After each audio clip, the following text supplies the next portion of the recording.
रामानुजदयापात्रं श्रीभक्त्यादिगुणार्णवं यतीन्द्रप्रवणं वन्दे रम्यजामातरं मुनिं लक्ष्मीनाथसमारम्भां नाथयामुनमध्यमाम् अस्मदाचार्यपर्यन्तां वन्दे गुरुपरम्पराम् यो नित्यमच्युतपदाम्बुजैस्मरुक्मव्यामोहतत्पतितराणि तृणाय मेने अस्मद्गुरोर्भगवतोऽस्य दयैकसिन्धोः रामानुजस्य चरणौ शरणं प्रपद्ये मातापिता युवतयस्तनया विभूतिः सर्वं यदेव नियमेन मदन्वयानाम् आद्यस्य नः कुलपतेर्वकुलाभिरामं श्रीमत्पदङ्घ्रियुगळं प्रणमामि मूर्ध्ना भूतं सरस्य महदास्वयभक्तनाथ श्रीभक्तिसार कुलशेखरयोगिवाहान् भक्ताङ्घ्रिरेणुपरकालयतीन्द्रविद्रां श्रीमत्पराङ्कुशमुनिं प्रणतोऽस्मि नित्यं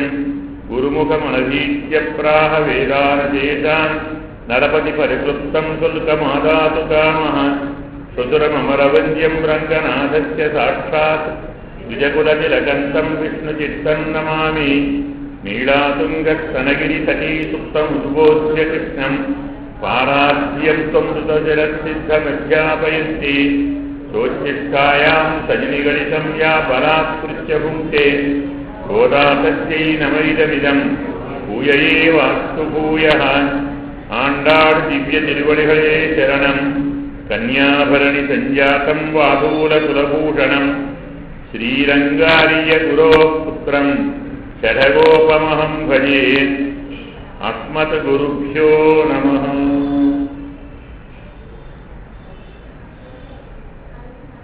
భగవత్ బంధువులారా, 6వ పాసురంలో పుళ్ళుం శిలంబినహాన్ అన్న 2 పదాలకు లేదా ఒక వాక్యానికి అర్థాన్ని చెప్పుకున్నాం. బ్రాహ్మీ ముహూర్తంలో పక్షులు లేచి అరుస్తూ ఉన్నాయి, కూస్తూ ఉన్నాయి. పక్షులు తమ కోసం ఆహారం సంపాదించుకోవటానికి బయలుదేరుతాయి. ఆహారం తెచ్చుకోవటానికి లేచినప్పుడు సహజంగా కూతలు ఆ పక్షి మనకు వస్తాయి. అలా కూస్తూ పక్షులు వెళుతున్నాయి. అవి వెళ్ళేది తమకు ఆహారం తెచ్చుకోవటానికైనా ఆ అరుపులను విని మనం కూడా లేవాలి. తెల్లవారుజాము బ్రాహ్మీ ముహూర్తమైనది, అందరూ లేవండి, స్నాన సంధ్యావందనాదికములు ఆచరించుకోండి, పరమాత్మను ధ్యానం చెయ్యండి, పరమాత్మ కైంకర్యాన్ని చేయటానికి సిద్ధపడండి. ఇలా మనకు చెప్పుతున్నవా అన్నట్టు పక్షులు ప్రవర్తిస్తున్నాయి. ఆండాళమ్మ మొట్టమొదలే పక్షులను ఎందుకు తీసుకున్నారో నిన్న మనం చెప్పుకున్నాం. భారత భాగవత రామాయణాది అఖిల సంస్కృత వాంగ్మయం పక్షుల ప్రస్తావనతోటే ఒక అద్భుతమైనటువంటి అర్థాన్ని మనకు అందించినది. ఆ ఉద్దేశ్యంతో పక్షులని చెప్పుకున్నాం. తరువాతి మాట పుళ్ళరని కోయిల్ వెళ్ళ విళసెంగం పేరరవం కీర్తిలయో.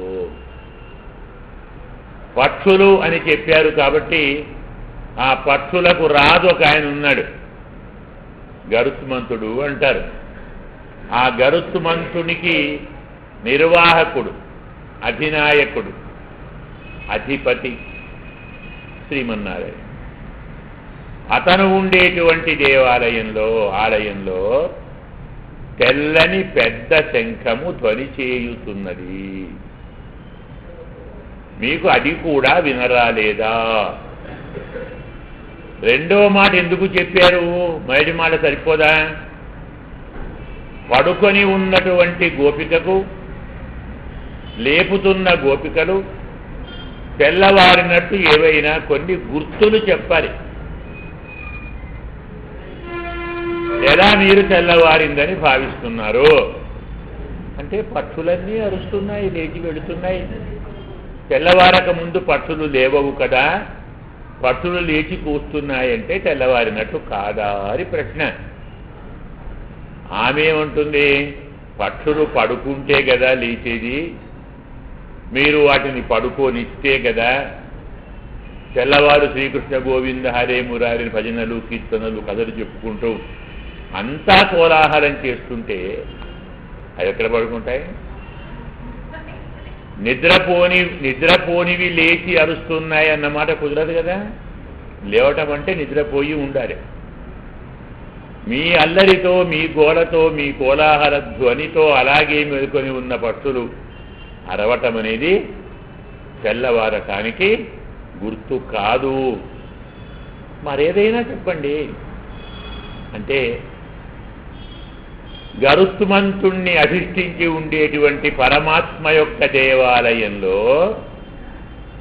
తెల్లని పెద్ద శంఖము ధ్వని చేస్తూ ఉన్నది. ఈ తెల్లని శంఖం మరి తెల్లవారటానికి గుర్తే కదా. అంటే కృష్ణ పరమాత్మ ఉన్న చోట ఇంకో దేవాలయాలు కూడా ఉన్నాయని మా సందేహం కలుగుతుంది. స్వామి అక్కడ ఉన్నాడు కదా, పరమాత్మ ఉన్న చోట పరమాత్మ కంటే భిన్నంగా ఇంకా దేవాలయాలు ఎక్కడైనా ఉన్నాయా? ఇలాంటి అనుమానంతో మీకు అవసరం లేదు.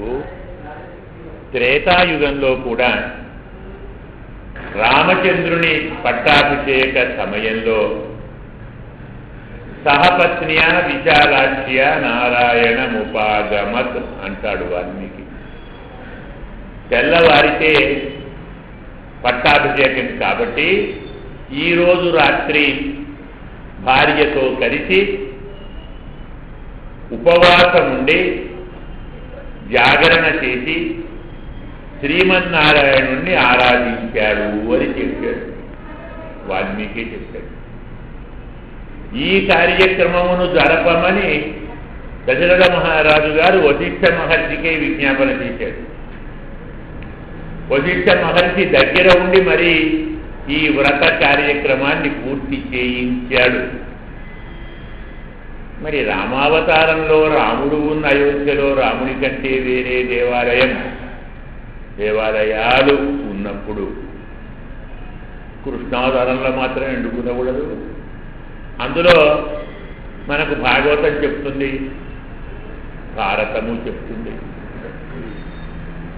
కృష్ణావతారంలో మధురలో కానీ, రేపల్లెలో కానీ, బృందావనంలో కానీ ప్రతి గోపిక మా కన్నయ్య, మా కృష్ణయ్య బాగుండాలి, అతనికి ఎలాంటి అనారోగ్యం కానీ మరొక ఇబ్బంది కానీ కలగకూడదు అని ప్రతివారు తమ ఇంట్లో ఏదో ఒక దేవుని ఫోటో పెట్టుకొని ఆ ఫోటోను ఆరాధించేవారట. రామావతారంలో కూడా రామస్యార్థే నమస్యంతి దేవాన్ సర్వాన్ సమాహితా అంటాడు. మా రాముడు బాగుండాలి, మా రాముడికి ఎలాంటి ఆపద రాకూడదు, మా రాముడే రాజు కావాలి అని అయోధ్యావాసులు, కోసల రాజ్య ప్రజలందరూ కనపడిన తెలిసిన ప్రతి దేవతకు నమస్కారం చేసుకుంటూ వెళ్ళారు. ఏమో ఎవరు అడ్డుపడతారో అంటే మనకు బాగా అర్థం కావాలి అంటే కొంచెం ఇప్పటి లక్షణాలు అప్పుడు కూడా ఉన్నాయన్నమాట. ఏమిటవి?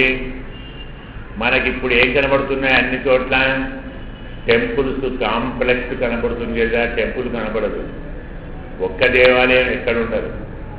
పొరపాటున ఒక దేవాలయం కడితే అటు పక్కన ఒకరు, ఇటు పక్కన ఒకరు, ముందరొకరు, వెనక ఒకరు, ద్వారం దగ్గర ఒకరు, ఈశాన్యం ఒకరు, ఆగ్నేయ ఒకరు, నైరుతిలో ఒకరు. ఏ దేవత మీద భక్తి ఉన్నవాళ్ళు మా గుడికి రాకుండా పోకూడదు. అందరూ ఉంటే అందరూ వచ్చేస్తారు కదా. భక్తి దేవాలయం మీదనా దేవుడు రావాల విషయం. మా దేవాలయంలో అందరూ ఉన్నారు, అందరూ భక్తులు వస్తారు. బాగానే ఉంది. మరి వచ్చిన భక్తులు ఎవరికి నమస్కారం చేయాలి? ఎవరికి కొబ్బరికాయ కొట్టాలి? ఎవరికి అరటిపండు ఆరింపు చేయాలి? ఏ గుడికి ప్రదక్షిణ చేయాలి? ఈయనకు చేస్తే ఆయన కోపం వస్తుందేమో, ఆయనకు చేస్తే ఆయన కోపం వస్తుందేమో. కొబ్బరికాయ ఇక్కడ కొడితే అక్కడ ఆయన ఏమంటాడు? ఎవరి పడుతున్నామా అనేది దాన్ని బట్టి వెళ్ళిపోతాడు. అలా కాకుండా మా స్వామి మీద అందరూ దయ చూపాలని సర్వాన్ దేవాన్ నమస్కరించి రామస్యాస్తే మనస్సిరం. రాముడి కోసం అందరి దేవతలకు నమస్కారం చేశారు. ద్వాపర యుగంలో కూడా ప్రతి ఇంటిలో తమకు నచ్చిన పరమాత్మ ఒక ప్రతిరూపాన్ని ఏర్పాటు చేసుకొని ఆరాధించారు. అంతేకాదు, ఒక చమత్కారంగా మనకు శ్లోకం కూడా ఉంది, సరే పోతన పద్యము ఉంది. ఒక మహానుభావురాలు ఇంట్లో వేరే ప్రతిమను ఏర్పాటు చేసుకోవటానికి అవకాశం లేక ఇంటి గోడకో దేవుడి బొమ్మ తీసింది, ఏదో 2 బొట్లు పెట్టేసింది, పూజ చేస్తుంది. వాళ్ళకి ఏముంటాయి? వెన్నే కదా, వెన్న పెట్టి కళ్ళు మూసుకొని అరింపు చేస్తుంది, రోజు చేస్తున్నది. ఆమె పుణ్యం ఫలించింది. ఒకరోజు కృష్ణుడు పక్కనే ఉన్నాడు, ఈయన ఉండగా ఆమె ఆ గోడ దేవుడికి అరింపు చేస్తుంది, వెన్న పెట్టినది కళ్ళు మూస్తుంది, పక్కన నా మాత్రం తీసుకొని ఉండేస్తుంది. కళ్ళు తెరిచి చూస్తే వెన్నలేదు. అమ్మ బాబోయ్, నేను చాలా అదృష్టవంతురాలను, ఇంతకాలానికి మా గోడ దేవుడు నాకు ప్రసన్నుడయ్యాడు, నా ప్రసాదాన్ని ఆరగించాడు, అబ్బా ఎంత అదృష్టమో అని ఆనందంతో లేచి పక్కన చూసింది. ఇక్కడ ఈ దేవుడు తింటుడు. అరిపడవా, నువ్వు తింటున్నావటరా? నువ్వు పెట్టింది నాకాదా? నీకు కాదురా, దేవుడికి పెట్టావా? వేలుపులట నాకంటెను వేలుపు మరి ఎవ్వడను. నాకంటే ఇంకో దేవత ఉన్నాడా నీకు? వికవిక నగి నీ బాలుండాలను చేయించు చేరావుని నీ తనూజుడు ఎంగిలి చేసేదని చెప్పుకుంటుంది ఒక మహానుభావ. నాకంటే దేవుడికి కూడా ఉన్నాడా అన్నాడు. అంటే అనన్య దైవత్వాన్ని వాళ్ళందరికీ స్వామి స్వయంగా దగ్గరుండి పాఠం చెప్పారు. ఇలాంటివి మనం చూసుకుంటే దేవాలయాలు ఉన్నట్టు కనబడతాయి కదా. అందువల్ల స్వామి యొక్క దేవాలయంలో తెల్లని పెద్ద శంఖము ధ్వని చేయుతున్నది, అది నీకు వినరాలేదా? తెల్లవారకుంటే శంఖాన్ని ఎందుకు ఊదుతారు? ఇప్పుడైనా ఒప్పుకుంటావా? అస్సలు ఒప్పుకోను. ఎందుకు ఒప్పుకోవు? దేవాలయంలో శంఖం ఊదుతున్నారంటే ఒప్పుకున్న దాన్నేమో కానీ తెల్లని శంఖం, పెద్ద శంఖం అంటున్నావు. నీకు ఇంత చీకట్లో శంఖపు రంగు కనపడిందా? కనపడుతుందా? కనపడాలా? మనం రోజు చూస్తూనే ఉన్నాం కదా. ఓహో, రోజు చూస్తున్నది చెప్పావు, ఈ రోజుది కాదు, అయితే తెల్లారు. అది కాక శంఖాన్ని ఊదటం తెల్లవారటానికి గుర్తు కాదు. ఎందుకు? ప్రతి ధాముకు శంఖం ఊదుతారు. ఏదో నగరాన్ని, ఊరును, గ్రామాన్ని కాపలా కలిగిన వాళ్ళు ఉంటారు కదా, ఒక్కొక్కరు 1 గంట 2 గంటలు చేస్తారు. వారి వంతై పక్క వాళ్ళు అయిపోరు కదా, వాడి కోసం వీడు ఊదుతాడు, మళ్ళీ ఇంకోటి కోసం వాడు ఊదుతాడు. ఇలా ప్రతి 2 గంటలకు ఊదుతారు శంఖాన్ని. కాబట్టి శంఖాన్ని ఊదటం తెల్లవారటానికి గుర్తు కాదు. ఇంకేదైనా చెప్పు. ఏమిటమ్మా, ఇంతమందిని మేము బయట ఉండి పిలుస్తుంటే ఒక్కదానో లోపల కూర్చొని కబుర్లు చెప్తున్నావా? పిల్లాయ్ అంటే చిన్నపిల్ల, పసిపిల్ల, ఏమర్థం? ఏమీ తెలియని దానా, ఎందుకు అమ్మడు అంటున్నారు? నిజంగా జ్ఞానం ఉంటే పరమాత్మ ఆనందంలో అనుభవంలో మాత్రమే జ్ఞానులెవ్వరూ ఆనందాన్ని పొందరు. భగవంతుని మీది భక్తి, భగవంతుని మీది ప్రీతి, భగవత్ సేవలోని ఆనందం భగవంతుని వరకే పరిమితమైతే అది భక్తి కాదు. మరి ఎక్కడి దాకా పోవాలి? త్వద్భృత్య భృత్య పరిచారక భృత్య భృత్య భృత్యస్య భృత్య ఇది మాము స్మర లోకనాథ అంటాడు కులశేఖరుడు. పరమాత్మ కాదు, పరమాత్మ సేవ పరమాత్మ భక్తుల దాకా వెళ్ళాడు. ఇంకో మహానుభావుడు ఉన్నాడు, త్వద్దాసదాస గణన చరమావధవు మాం తద్దాసదాస ఇది ఆడువందారు యామునాచార్యులు అంటారు. ఆయన ఎవరెవరా చెప్పు, నీ సంబంధం ఏంటో? అయ్యా, ఈ అనంత కోటి బ్రహ్మాండాల్లో నీ భక్తులు ఉంటారు కదా, ఉంటారు. వారందరిలో చివరి భక్తుడు ఉంటాడే, వాడికి నేను సేవకుడు. అలా జ్ఞాపకం చేసుకుంటాను.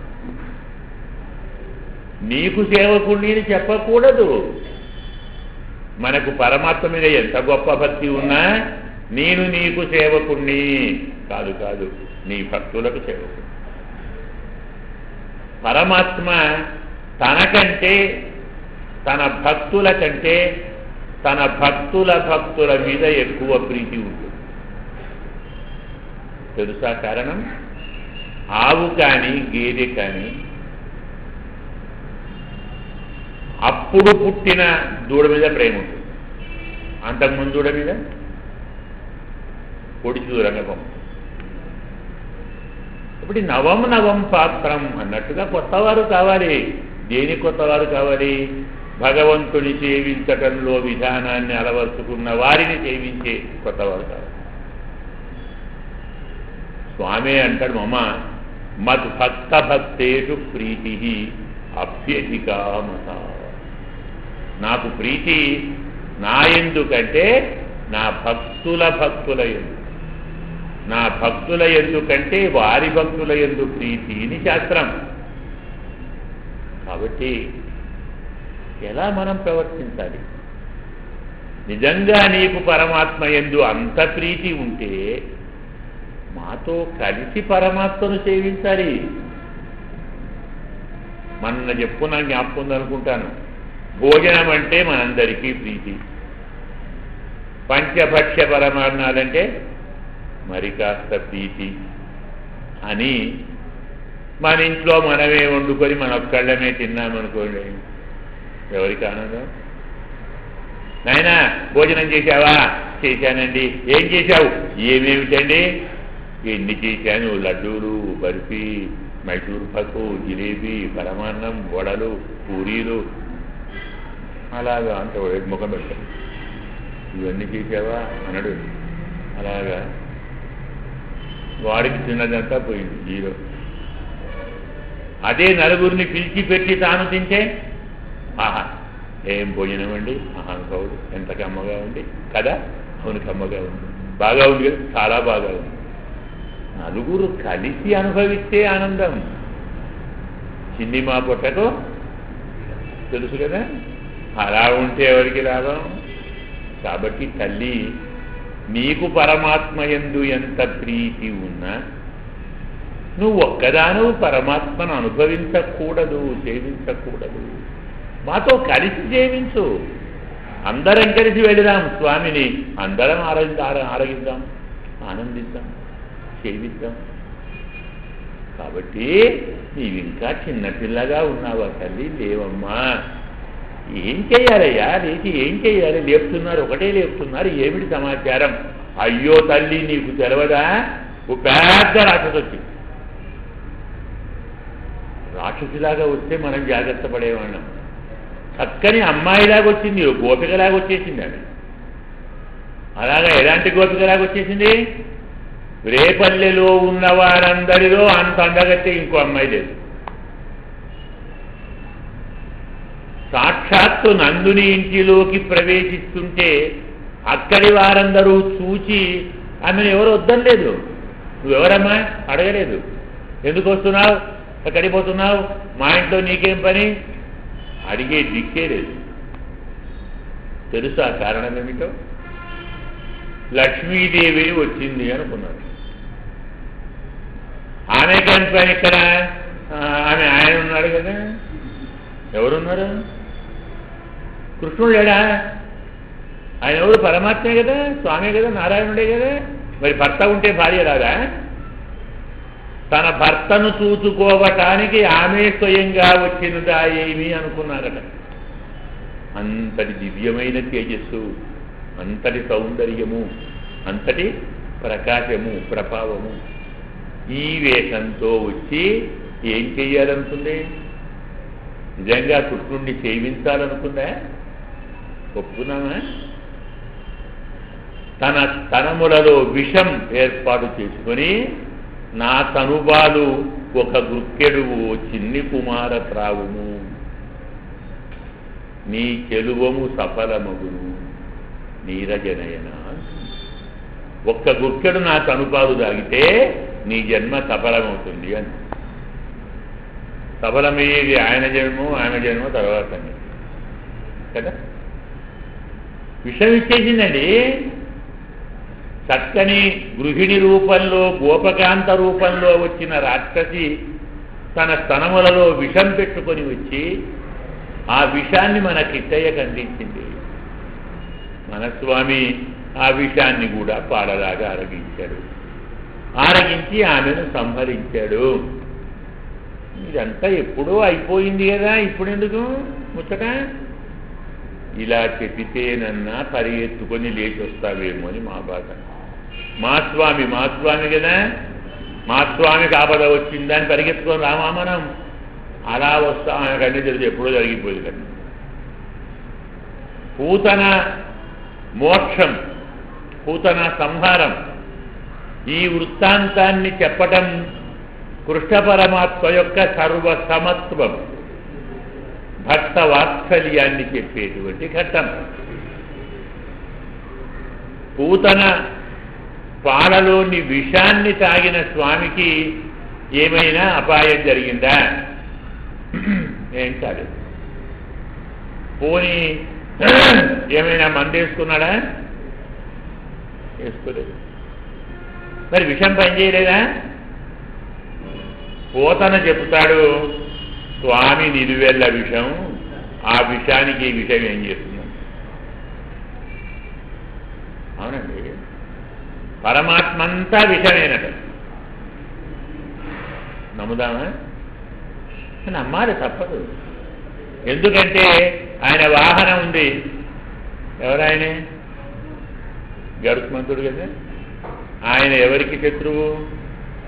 పాములకే కదా.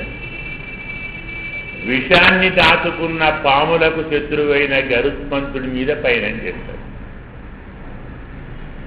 పోనీ కాస్త ఫ్రెండ్ అయినా మంచివాడు ఉంటే నమ్మొచ్చు. వాడి గొంతులో విషం ఉంది లేదా? ఎవరండి ఫ్రెండు? గరళకంఠుడు. శంకరుడండి. మెడలో ఏముంది వాడికి? గొంతు నిండా విషమే కదా. గొంతులో విషయం ఉన్నవాడు ఈయన ఫ్రెండ్ అండి. సరే పోనీ పడుకునే పక్కైన అమృతం అంటే అది పామే. ఆయన చెయ్యేమిటి? అది చెట్టు విషయం కదా. ఆయన పక్కా విషయమే, ఆయన ఫ్రెండు విషయమే, ఆయన వాహనం. ఏం చెబుదామండి? పోనీ కాస్త కొడుకైనా మంచివాడా? వాడందు నుంచి పుట్టినోడే. విషధర రిపు గమనునకును విషగళ సకునకును విమల విష చెయ్యనునకును విష భవ భవ జనకునకును. విషం అంటే నీరు కూడా. నిధిలో పుట్టింది పద్మం, అందులో పుట్టినవాడు వారికి తండ్రి. ఇన్ని విషాలున్న వానికి ఒక్క విషతనుగవ విషము పెద్ద విషమా కలపనంటాడు పోతాడు. ఏం చెయ్యలేదు. అది కాక పూతన విషమిచ్చిన స్వామి ఆమెకేమిచ్చాడు? మోక్షం ఇచ్చాడు. అంత పెద్ద శరీరాన్ని దహనం చెయ్యలేక ఖండఖండాలుగా గొడ్డలితో నరికి దహనం చేశారు. ఎందుకంటే ఆమె ఒక్కొక్క పన్ను ఒక్కొక్క నాగలంతా ఉన్నాయి. ఏం చెప్దామని మనం? ఇంత పెద్ద ఆమె పాలు తాగిన తర్వాత చనిపోయి కింద పడితే 8 మైళ్ళ దూరంలో ఉన్న చెట్లన్నీ కూలిపోయాయి. అంత సుకుమారు. అలాంటి ఆమెను దహనం చేస్తే ఆ పొగ నుంచి కస్తూరి అగరు గంధం వచ్చింది. సువాసన దేనికి గుర్తు? మోక్షం. ఎవరో అడిగారు తెలియని వారు, ఏమి స్వామి నీకు విషమిచ్చినా మోక్షమిస్తే మరి ఎప్పుడూ పాలిచ్చి పెంచుకున్న యశోదమ్మకేమిస్తావు? మోక్షమే ఇస్తాను. అన్యాయం కదా? విషానికి మోక్షమే, అమృతానికి మోక్షమేనా? నా దగ్గర ఇంకోటి లేదు రా, ఇంకేమంటావు? ఒక మోక్షమే కదా. మన దగ్గర తలోటు ఉంటుంది, ఆయన దగ్గర ఒక మోక్షమే. అదే ఇస్తాను, ఏం చేయమంటావు? అయినా ఒక మాట మీరు మర్చిపోతున్నారా? విషమిస్తే మోక్షం ఇవ్వకూడదని ఎందుకు అనుకుంటున్నావు? ప్రాణం తీస్తుంది, అపాయం కలిగిస్తుంది, హాని కలిగిస్తుంది, హింసిస్తుంది అని కదా. అవన్నీ మీకు. విషం నన్ను ఏం చేస్తుంది? నన్ను చంపుతుందా? లేదు కదా. నాకు అపాయం కలిగిస్తుందా? నాకు అమృతం విషయం రెండొకటే కదరా బాబు. నా ప్రతిజ్ఞ, నా ఉపదేశం ఏమిటి? నీ దగ్గర ఉన్నది నాకు ఇవ్వు, నా దగ్గర ఉంది నీకు. ఏముంటే యోవయ్యా? పత్రం పుష్పం ఫలం తోయం యోమే భక్త్యా ప్రయచ్చతి. నీ ఇష్టం. మన కథ ఉంది. భగవద్ రామానుజుల వారు తమ శిష్య పరివారంతో కలిసి అలా తీర్థయాత్ర చేస్తారు కదా. ఒకసారి అలా వెళుతున్నాడు ఒక ఊరు నుంచి. ఇంకా ఊరు కొంచెం దూరంలో ఉంది. ఏవో తాడి చెట్లు అని ఉంటాయి కదా, ఆ చెట్టుని ఎక్కి వాడు ఎవడో ఆ తాడి యొక్క రసం ఉంటుంది, మద్యం అంటారు దాన్ని, ఆ కుండ తీసుకొని దిగాడు. అదృష్టం బాగా లేక ఎదురుగా రామానుజుల వారు వచ్చారు. ధర్మశాస్త్రం సన్యాసి ఎదురుగా వస్తే మన చేతిలో ఏముంటే దాన్నే వారికి అర్పించి దండం పెట్టాలి. శాస్త్రం. ఎదురు భాండం ఉంది, అది మధ్య భాండం. వాడికి అవేం తెలుసు? చేతిలో ఉన్నది ఇవ్వాలి. అమాంతం ఇచ్చాడు నమస్కారం. పాపం వాడు భక్తికి ఇచ్చాడు కదా, ఈ స్వామి పుచ్చుకున్నాడు.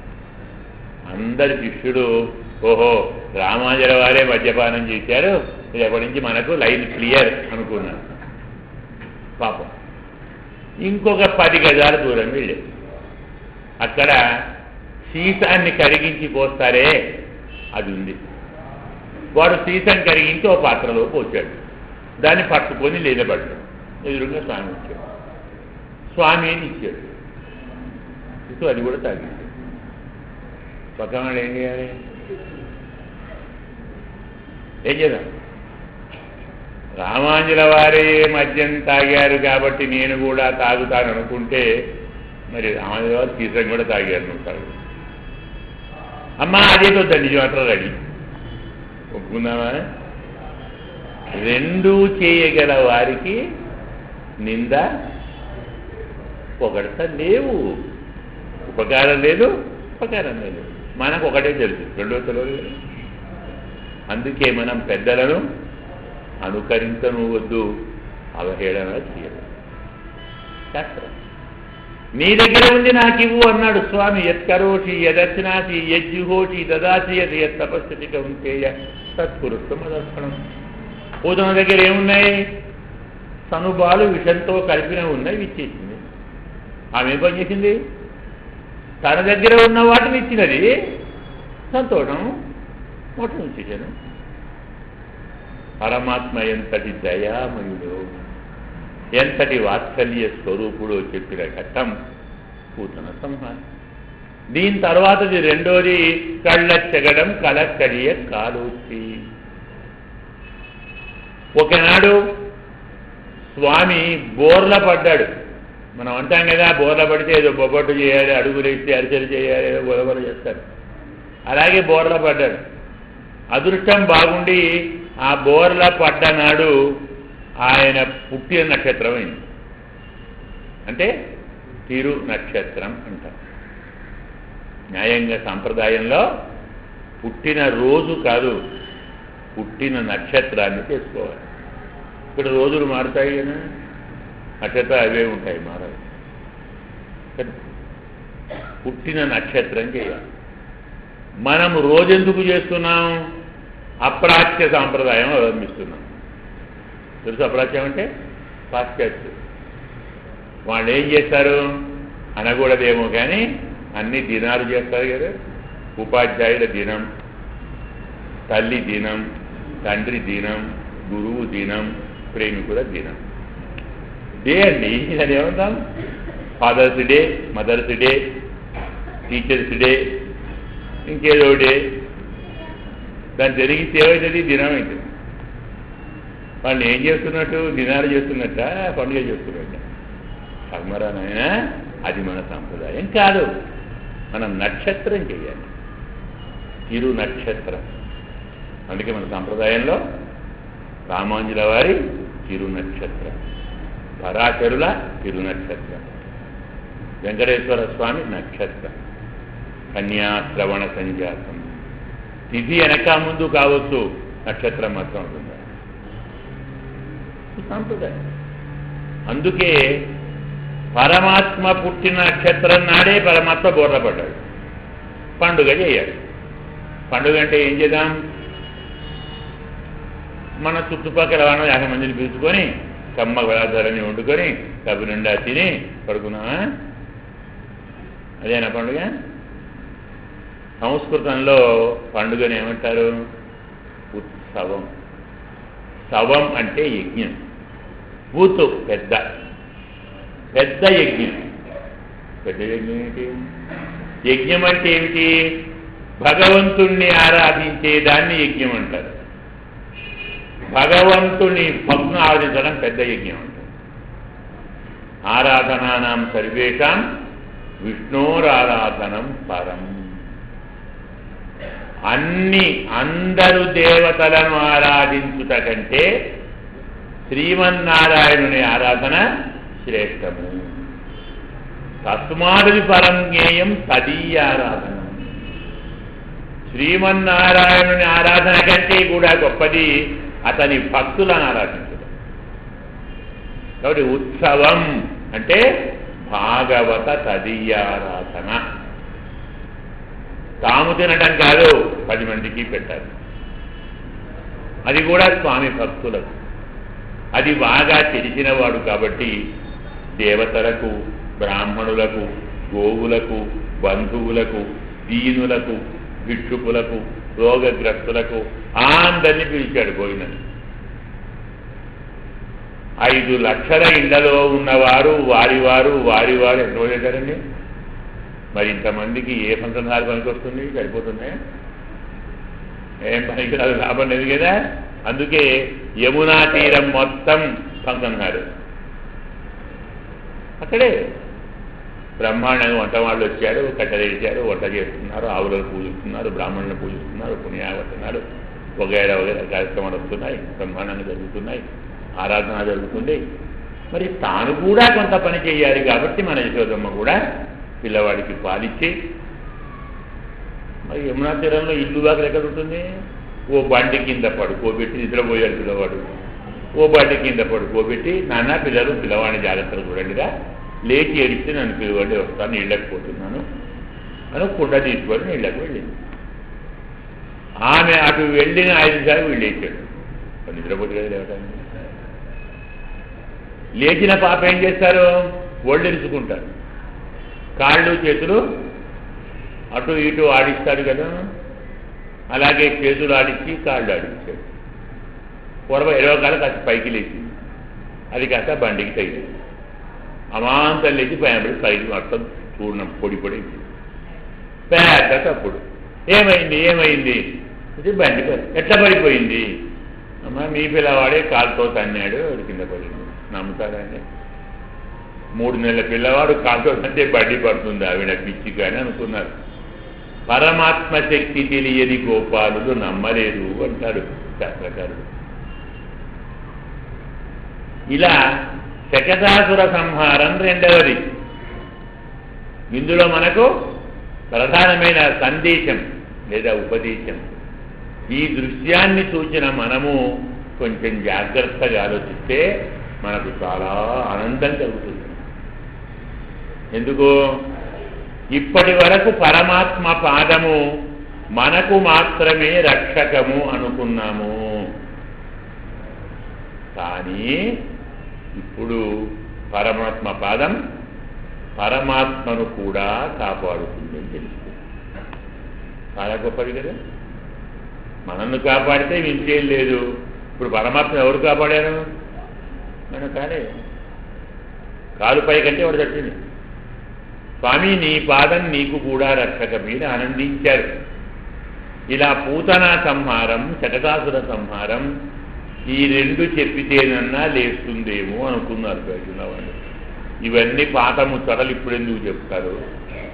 అవన్నీ అయిపోయాయి, అందరం కలిసి అనుకున్నాం కదా, ఇప్పుడెందుకు ఆ ముచ్చట?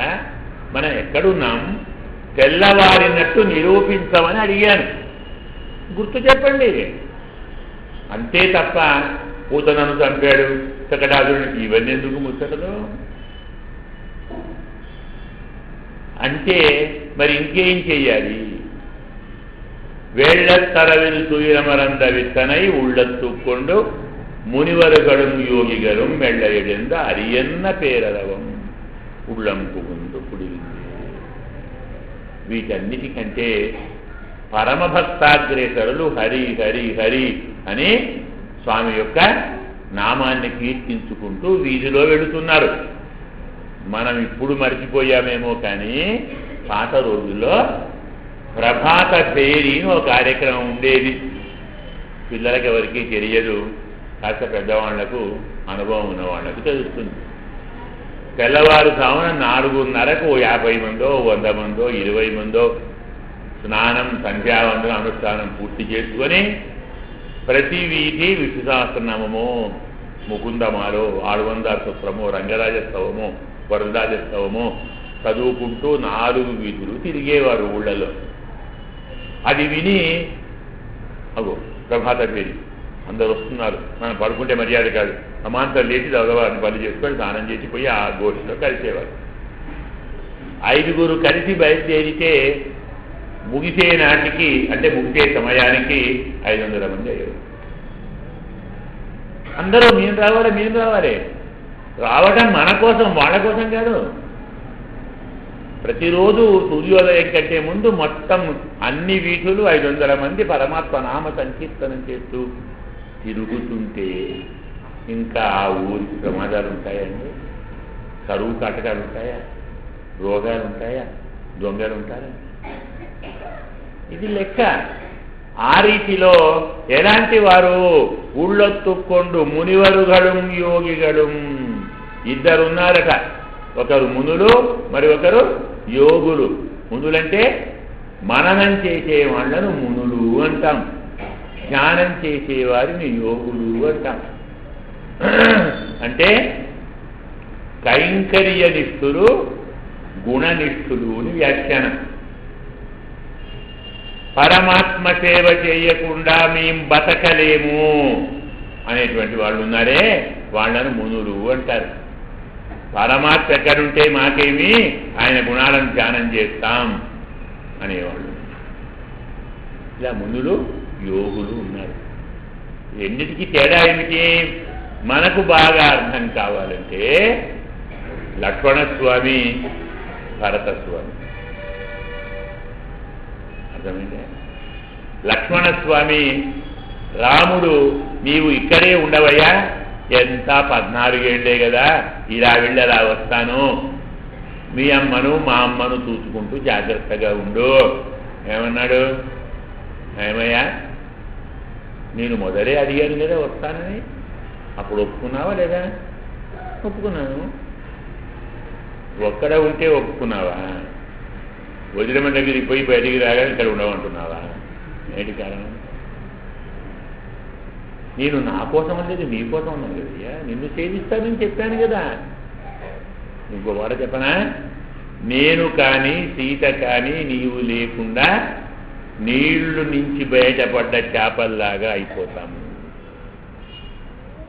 అంటే నీవు లేకుండా బ్రతకలేము అని రామునితో పోరాడి పేచీ పెట్టుకొని అవునని వెంట వచ్చి స్వామికి అన్ని రకముల కైంకర్యములు చేశారు.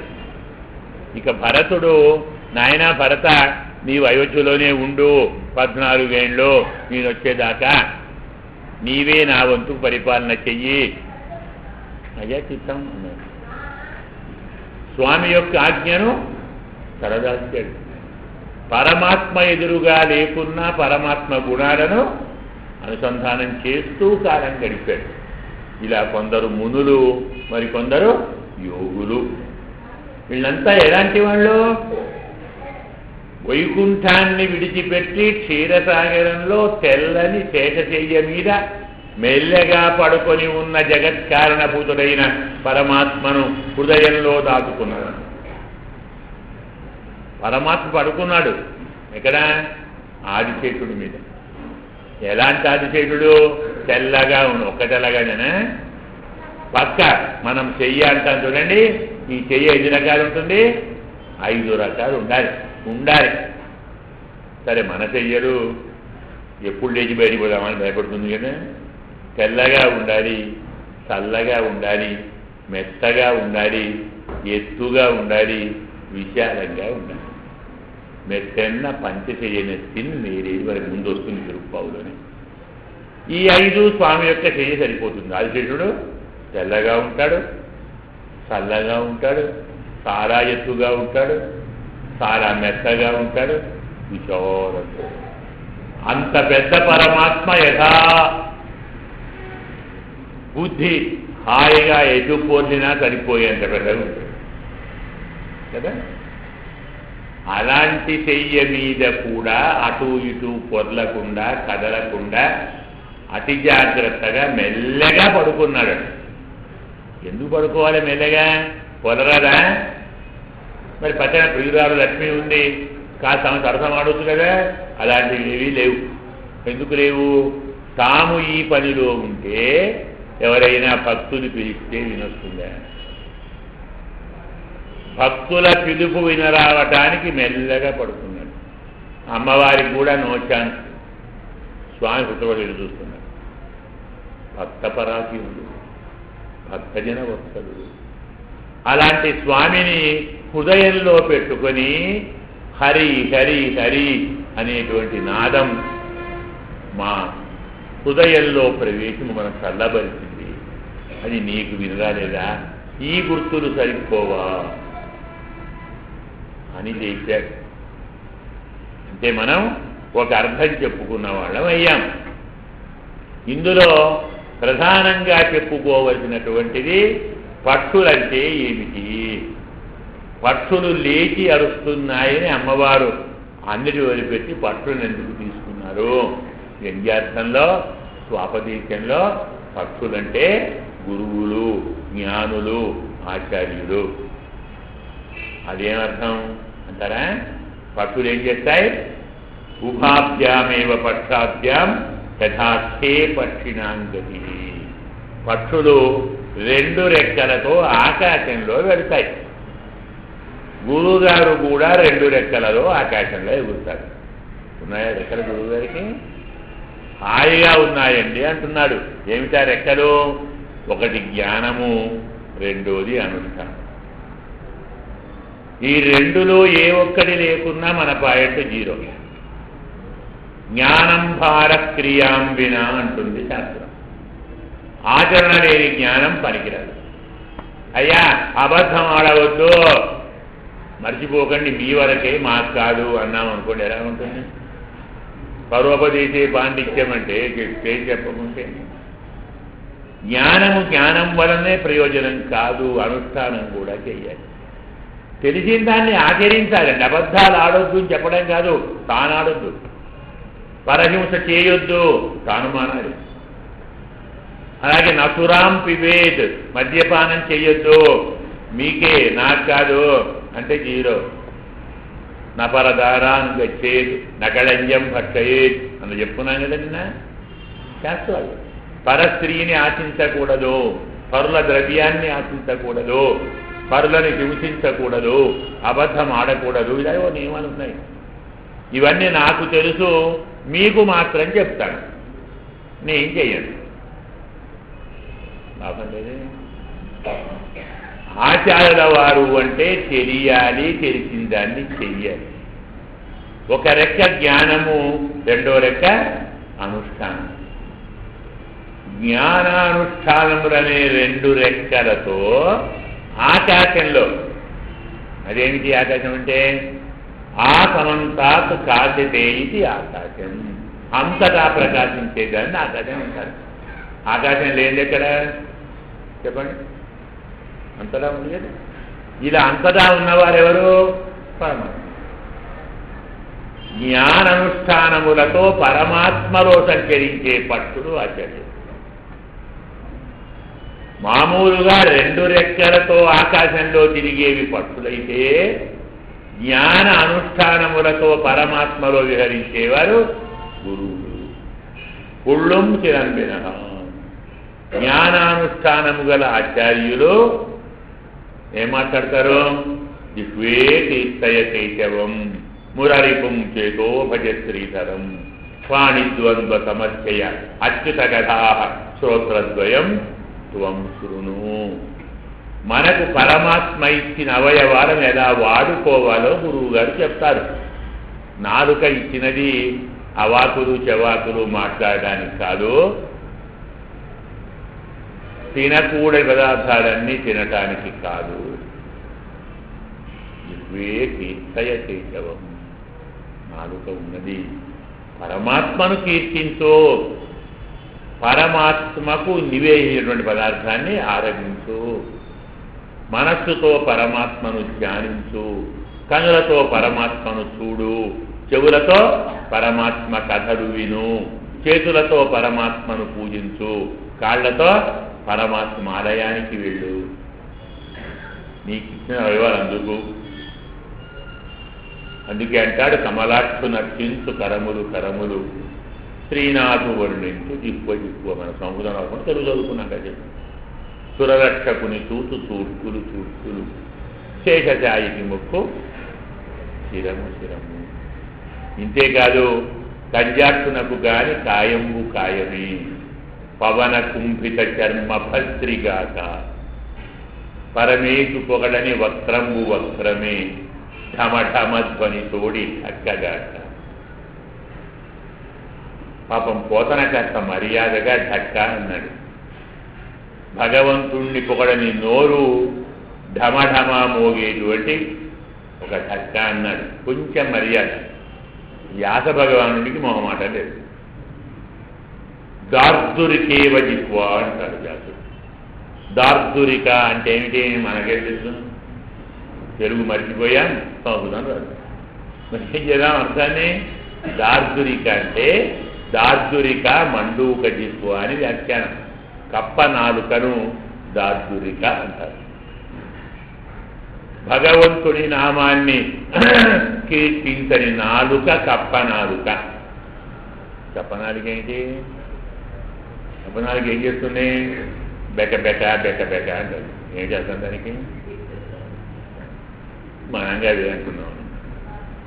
ఇలా పరమాత్మ యొక్క సేవ చెయ్యటానికే నీకు ఇచ్చారా స్వామి అవయవాలని వారు చెప్తారు.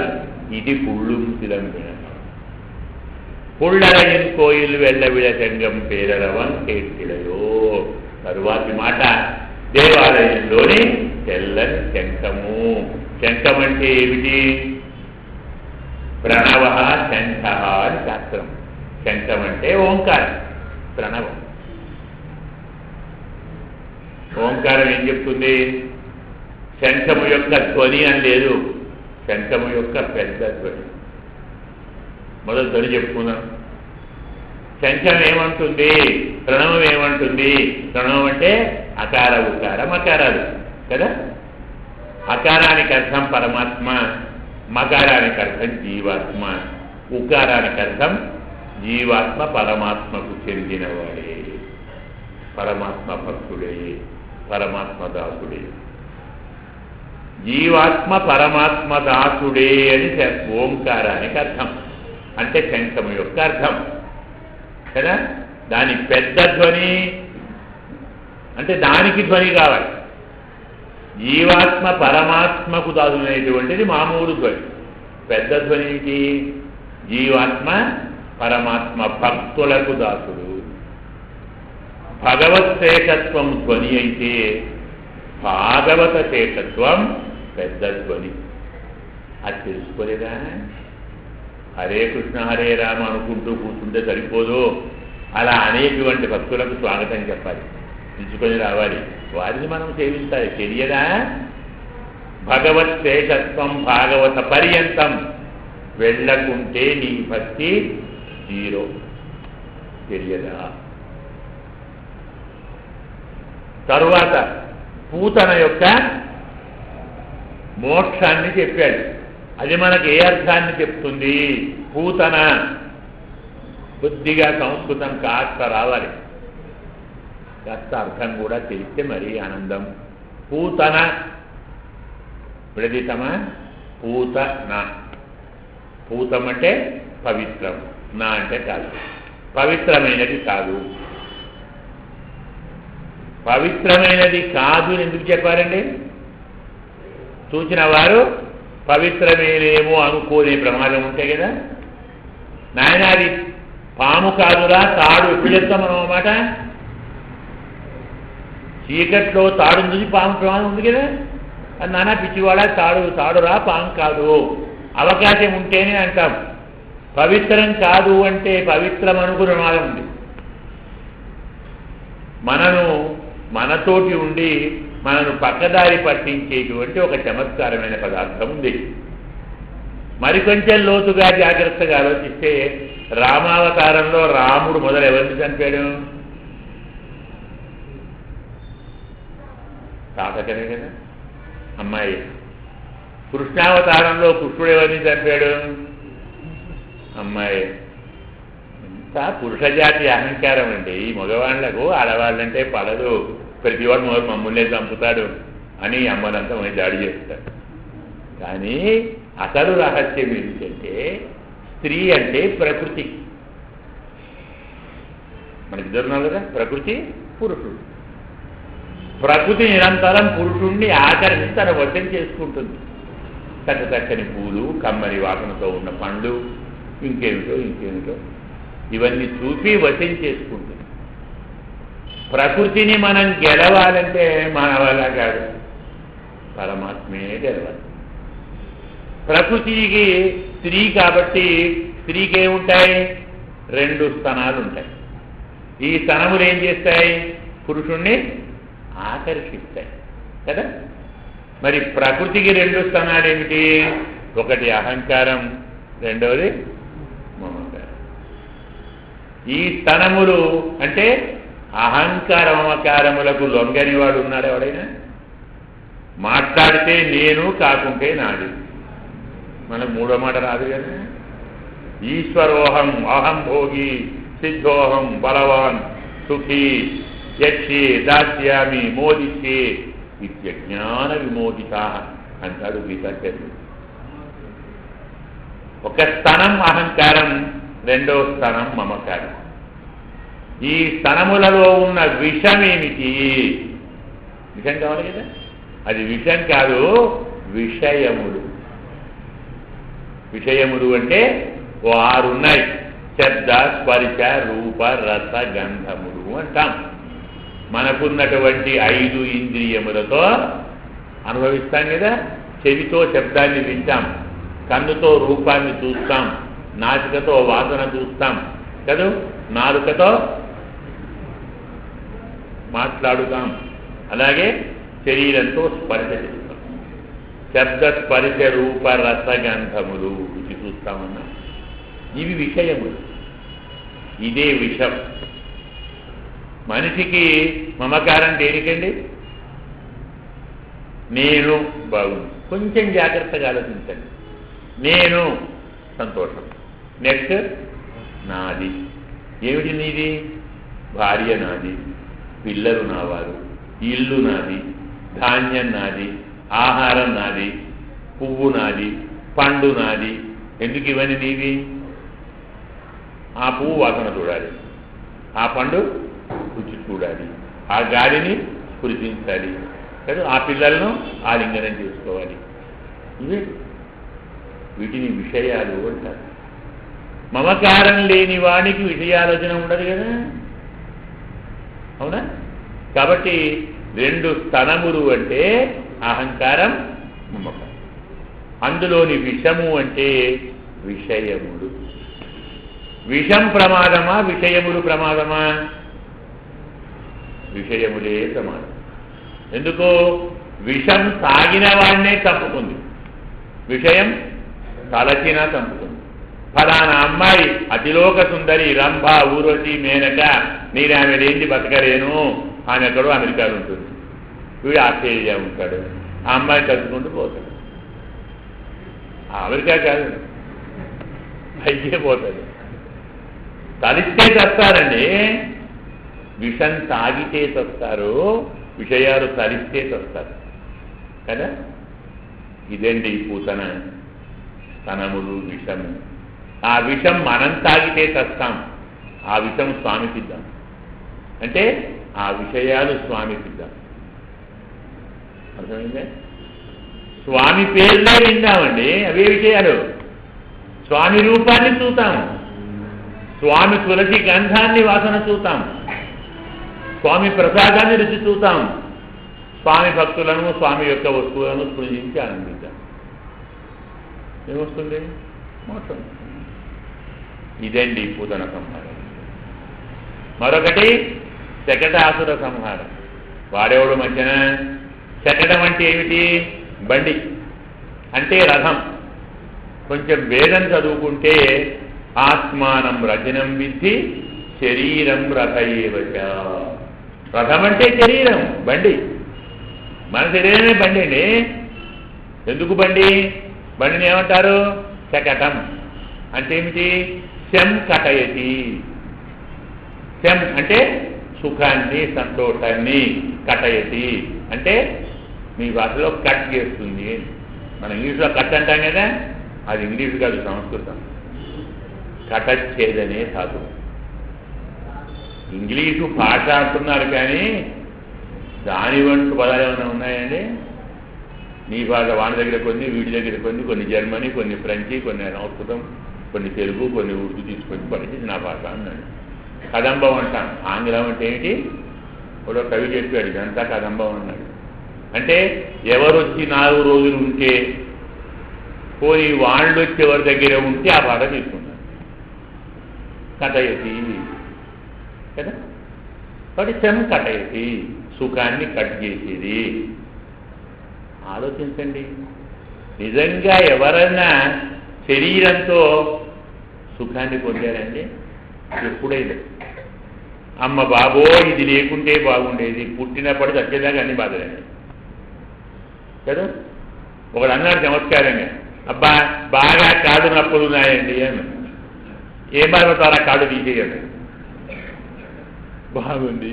అయ్యయ్యో చేతులు నొప్పులండి అన్నాడు. తీసి పారేయండి. త్వరపాటున ఎదుటివాడు తల నొప్పి అని దాన్ని తీసేది. మరి ఇంకేముంటుంది? ఏముండాలి? శరీరంలో నొప్పి లేని భాగం, నొప్పి కలిగించని భాగం, నొప్పి తొలగించడానికి ప్రయత్నించమనే ఉంటుందా? నిరంతరం శరీరానికి అన్ని రకముల సౌకర్యములు కలిగించడం కోసమే పడేదేంటి? బాధరా, సంతోషమేనా? ఇల్లు కట్టాలంటే బాధ, పెళ్లి చేసుకోవాలంటే బాధ. పెళ్లి చేసుకోవాలి మనం చెప్పుకున్నాం కదా, రంభ, ఊర్వశి, మేనక, తిలోత్తమ నా భార్య అని ఓ 3 ఏళ్ళు చెప్పుకుంటాడు. 4వ ఏట దెయ్యం రాక్షసి భూతం నా కర్మగా దొరికింది, పెళ్లి చేసుకోకుండా బాగుండేది, అమ్మ బాబాయ్ ఎందుకు పెళ్లి చేస్తున్నాను, నిన్నటిదాకా బాగున్నావు కదరా, ఏమైంది, అబ్బో రామరామ బుద్ధిదత్వ చేస్తున్నానండి. ఇది మన శరీరం మనకిచ్చే ఆనందం. అందుకే శకటం అంటే శరీరం. ఈ శరీరం మనకు నిరంతరం వస్తూనే ఉంటుంది. పునరపి జననం పునరపి మరణం పునరపి జననీ జఠరే శయనం అంటారు శంకరాచార్య. చస్తాం పుడతాం చస్తాం పుడతాం, మళ్ళీ లేకుండా ఉండం కదా, శరీరం వస్తూనే ఉంటుంది. శరీరం రాకుండా ఉండాలంటే ఏం చేద్దామండి, మోక్షం వస్తే రాదు. మోక్షం రావాలంటే ఏం కావాలి, పరమాత్మ పాదస్పర్శ కావాలి కదా. భగవంతుని పాదస్పర్శతో మనకు శరీర బంధం తొలగిపోతుంది. అదే జగదాసురుణ్ణి స్వామి తన పాదంతో సంహరించడం కదా. ఇంకేం కావాలి, ఇక క్షీరసాగరం అంటే పరమాత్మ అనంతమైనటువంటి కళ్యాణ గుణములు, అందులో ఉండేటువంటి ఆదిశేషుడు అంటే పరమమైనటువంటి దాస్యం, అదే మనకు చెయ్య అంటే భోగస్థానం. అందులో ఉన్నటువంటి స్వామి మన హృదయంలో ఉన్నటువంటి స్వామి, హృదయం ఉంటాడు కదా, అందుకే ఉళ్ళంపు గుందు. ఇలాంటి పరమాత్మ నామ సంకీర్తనాన్ని మనస్సులో తలుచుకుంటూ ఆనందిస్తున్నాం. ఆచార్య నీవు చేసేటువంటి మహదుపదేశాన్ని మా మనస్సులో తలుచుకుంటాం. ఇది వ్యంగ్యార్థం. నిన్న మనం చెప్పుకున్నాం, 6వ పాసురం నుంచి న్యాయంగా మనకు సమయం ఉంటే 6 అర్థాలు చెప్పుకోవాలి, అప్పుడే అయిపోతూనే ఉంది. మనం ఇంకొక వాటికి రాలే కదా. ఇంకొక అర్థం ఏం చెప్పాలి, ఒక ఆడువారు అని లేపాలి. ఇందులో చెప్పుకున్నాం కదా, 10 పాసురాలలో 10 మందిని లేపాలి. మరి వాడు ఎవరిని లేపుదాం, లేపేది ఎవరు, ఆండాళమే కదా కదా. మరి ఆండాళ మొదలు ఎవరిని లేపుతుంది, మాతృదేవోభవ పితృదేవోభవ కదా. నాన్నగారిని కాదని ఇంకోటి లేపుతుందా అండి మర్యాద. ఎవరు నాన్నగారు, పెరియాడు. ఆ మహానుభావుణ్ణి లేపింది. ఎందుకు, మన కథ చెప్పుకున్నాం, జ్ఞాపకం అవుతున్నాడు. పెరియాడు వారు అర్థమైనటువంటి భగవత్ పరతంత్రుడు. పరమాత్మ లేపి చెప్పితే కాని వెళ్ళి పరతత్వాన్ని నిరూపించిన మహానుభావుడు. పరమాత్మ వచ్చి సాక్షాత్కరిస్తే నువ్వు బాగుండాలి ఆయన మహానుభావుడు. మంగళాశాసనత్తులు మత్తుళ్ళ 6 ఆరుగాళ్ళు అంటారు ఉపదేశ రత్నమాలలో. అందరూ ఆళ్వారుల కంటే పెరియాళ్ళవారు ఎందుకు పెరియ అంటే పెద్ద. ఎవరికంటే పెద్ద, నమ్మాళ్ళ వారి కంటేనా, మూలాళ్ళ వారి కంటేనా? అబ్బే కాదండి, ప్రేమలో పెద్ద. ఆళ్వారందరూ మేం బాగుండాలన్నారు, ఈ స్వామి నువ్వు బాగుండాలి. పరమాత్మ బాగు కోరాడు కాబట్టి పెరియాడు. ఈ మహానుభావుడు కూడా పెరియాడు వారు తిరుముడి అంటాం మనం. ఆ ప్రబంధంలో పూతనా సంహారాదులు బాగా వివరించాడు. ఇవన్నీ కాక పేరు చెప్పాలి. మరి ఎక్కడైనా ఆండాడు తల్లి పేరు చెప్పినదా, తండ్రి గారి పేరు, తండ్రి గారి పేరు చెప్పొచ్చా అండి? మనకు శాస్త్రం ఉంది, ఆత్మనామ గురోర్నామ నామాతి కృపణశ్రేయస్కాము నగృణీయాత్ జ్యేష్ఠాపత్య కలత్రయో. తన పేరు తాను చెప్పుకోకూడదు, తనకంటే పెద్దల పేరు చెప్పుకోకూడదు, అతి లోభి పేరు చెప్పుకోకూడదు. ఆత్మనామ గురోర్నామ నామ అతికృపణశ్చ. అలాగే పెద్ద కొడుకు పేరు చెప్పకూడదు, మా పెద్దబ్బాయి అండి అంటే. అలాగే భార్య పేరు చెప్పుకోవడం. కానీ మనం ఇప్పుడు భార్య పేరు నోట్లో లేకుండా లేవలేము, పడుకోలేము కదా. ప్రేమ గొప్ప ఏం చేద్దాం. కాబట్టి ఈ ధర్మాన్ని మనసులో పెట్టుకున్న ఆండాడు తల్లి కూడా పేరు చెప్పకుండా అర్థాన్ని చెప్పింది. ఏమని, తుయరమరందవిస్తనై ఉళ్ళొత్తుకొండు మునివరుగడు యోగిగడు. జగత్కారణమైనటువంటి శ్రీ మహావిష్ణువును తన చిత్తంలో పెట్టుకున్నవాడు. ఏమర్థం, విష్ణు చిత్తుడు కాదుగా. విష్ణువును చిత్తములో పెట్టుకున్నవాడు అన్నాడు. అన్నగారి పేరు చెప్పినట్టే కదా, ఇంత స్పష్టంగా పేరు చెప్పారు కాబట్టి ఈ పాత్రలో విష్ణు చిత్తుల వారిని తెలియాలి. ఇంకా చాలా అర్థం ఉంది మనం చెప్తున్నాం కదా. 6 గంటలు టైం ఇస్తే హాయిగా చెప్పుకుంటాం ఆనందంగా. అంటే రాత్రి 12:30 కావాలి, తెల్లారు ఎవరు రారు మాట. ఈ తిరుపావద్దు వీరొద్దు, నిద్ర లేదు, అన్నం లేదు, ఏం బాధురా బాబో ఏది. అందుకే తొందరగా ముగిద్దాం, తెలియాలి వారిని లేపుకున్నాం. అలాగే వాక్య గురు పరంపరలో మొదటి వాక్యం అస్మత్ గురుభ్యో నమః. తమ గురువు అప్పుడే కొత్తగా పరమాత్మ యొక్క నిష్టలో ఉన్నవాడు కాబట్టి ఆ మహానుభావుడే ప్రకృతి యొక్క అహంకారం మోకారాలను గెలవమని బోధిస్తాడు, తన శ్రీపాద మన బంధాన్ని పోగొడతాడు. కాబట్టి అస్మత్ గురుభ్యో నమః అనేటువంటి వాక్య పరంపరలోని వాక్యాన్ని కూడా 6వ పాసురానికి అర్థంగా చెప్పుకుందాం. ఇక వినలేదా వినలేదా అందుకేదో శ్రవణేంద్రియాన్ని చెప్పారన్నమాట. మనం అన్నిటికంటే ముందు ఏం చేయాలి? వినాలి. శ్రవణం సర్వ పాపములకు నివారకం. జనమేజయ మహారాజు గారికి ఆయన ఎవరు? వైశంపాయనుడు మహాభారతాన్ని చెప్పాడు. అంతా చెప్పి, నాయన ధర్మము, అర్థము, కామము, మోక్షము ఈ 4 భారతంలో ఉన్నాయిరా, నువ్వు విన్నావు కదా, నీకు అర్థమైందా? అర్థమైతే ఈ 4 పురుషార్థాలలో నీకు ఏ పురుషార్థం నచ్చిందో చెప్పు అని. గురువు గారు మీరు చెప్పిన భారతంలో 4 లేవండి.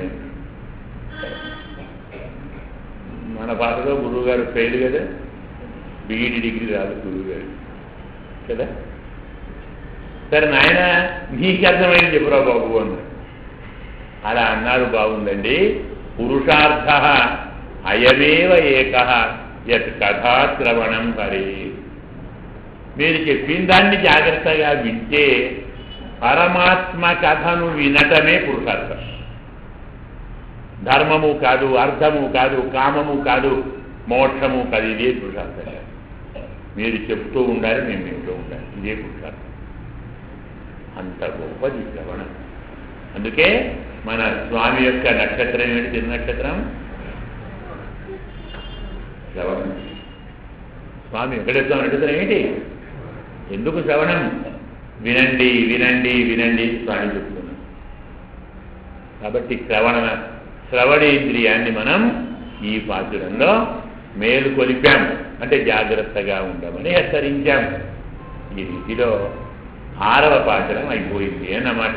అంటే మనం ఇప్పుడు 7వ పాసురాన్ని చెప్పుకోవాలి. 7వ పాసురంలో అంటే ఈనాటి పాసురంలో ప్రధానంగా చెప్పబడేటువంటి విషయం ఏమిటి అంటే, తెల్లవారటానికి మరికొన్ని గుర్తులు చెబుతారు. ఒకసారి మనం పాసురాన్ని అనుసంధానం చేసుకొని అర్థానుసంధానం చేద్దాం. కీసుకీచెన్నెంగు మానై శాస్తంకరంలో వేచిన పేచ్చరవం కేచిరయో పేయ పెண்ணే காதும் பிறப்பும் கரகரப்பக்கை பேர்த்தோ வாசனரங்குடலாட்சியர் மத்தினால் செபட செய்தவன் கேட்டிலையோ நாயகப்படு பிள்ளாய் நாராயணன் மூர்த்தி நீ கேசவனை பாடவும் கேட்டே கிடத்தியோ கேசமுடையாய் சிறவேல் ஒரெம்பாவாய் ஆண்டாடு திவ்ய திருவடிகளே சரணம்.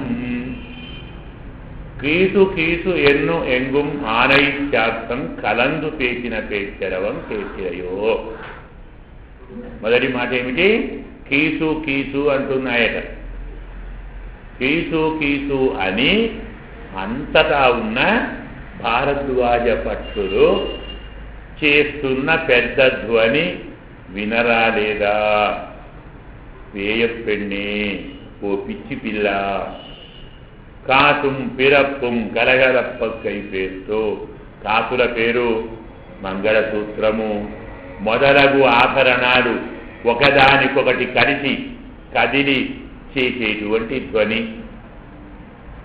అలాగే వాసనరంకుడ ఆశ్చర్యం మట్టినాలోచపడుతా తైరరవం కేటిలయో. చక్కని కేశపాసము జారి అందులో ఉన్నటువంటి పుష్పములు కింద పడి ఆ సుగంధం అంతటా వ్యాపించి ఉంది. అలా పడుతూ ఉంటే కవ్వంతో పెరుగు చిరుకుతున్న చప్పుడు వినరాలేదా? నాయకప్పని పిళ్ళాయ్ నారాయణను మూర్తి నీ కేశవనై పాడవు కేటే కిడతియో. మాకు నాయకురాలా శ్రీమన్నారాయణుడే కృష్ణ రూపంలో వచ్చి మన దగ్గర మనకు హాని కలిగించేటువంటి కేసి అనే రాక్షసుణ్ణి సంహరించాడని పాడుతున్నా చెబుతున్నా వినుకుంటూ పడుగుతున్నావా?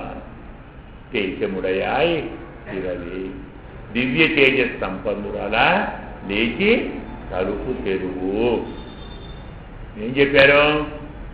భరద్వాజ పక్షులు కీసు కీసు అని అరుస్తున్నాయి. అది ఒకటి రెండు కాదు, అన్ని పక్షులు ఒక చోట కాదు, అన్ని చోట్ల నుంచి వచ్చి మరీ అరుస్తున్నాయి. అది విన్నాలేనా? అంటే తెల్లవారటానికి ఇది గుర్తు కాదా?